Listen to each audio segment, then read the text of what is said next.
Qalampir.uz'da aytilyaptiki, tipa Qalampir.uz'dagi jurnalist qiz aytyapti. Sabrinaga biz bog'lana olmadik. Sabrinaga biz jurnalistmiz deb bog'lana olmadik deydi. Voy opa, siz bog'lana olmabsiz. Sabrina Toshkentdaligida men bog'lana olmadim. Почти sutkalab kutardim. Qachon trubkani ko'tarar ekan, qachon kimdir javob berar ekan deb. Siz bog'lana olmabsiz. Biz voshye bog'lana olmaganmiz. Umuman. Короче, Ozdopa to'g'ri aytyapti. 4 oy u qizni yashirib yurishgan. Ana baxtiylar nomerini bermasdan ana baxtiy rejissyor yashirib yurgan. Ozdopa to'g'ri aytyapti. O'zlari aytib berdi menga. Yonidagi dugonasi aytib berdi. Tipa u nomerini ham bermagan. Biz borib yordam bermoqchimiz deb odamlar so'rasa ham nomerini ham bermagan. Представляете? Uyiga kelib topishgan bu qizda. Nomerini bermasdan передачасini mat qilib, menda parcha-parchasi bor, если что это передачаны. Если что, Baxti, ведущий Alish akamiz bo'lgan, meni futbolning komandamdagi. Bu Baxti Ozdopaga qarshimi, nimadir qilmoqchi bo'lganmi? Короче, передачада snimatsiya qilishgan, полный parcha-parcha videolari bor menda. Полный. Так что intriga. Кусочек qo'yaymi? Кусочек. И ba'zi bir onalar O'zbekistonda juda ham ko'p ekan kasallar.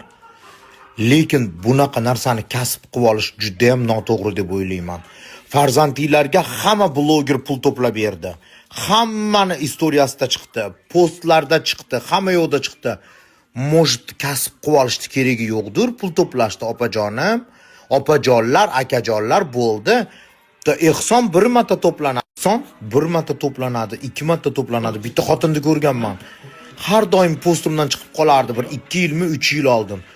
Shu video hali ham menga mana hozir o'zi ham jo'natibdi shu xotinni. Tam berib yubordim, opa. Xvatit уже kasb qilib olishdi. Xvatit. Hamma blogerlarda ko'rganman 2 yil oldinmikin shu videoni.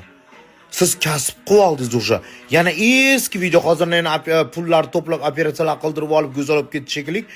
O'sha eski videoni olgan, qayta qo'lida mana qilib, kachat qilib gapirgan videosi bolani.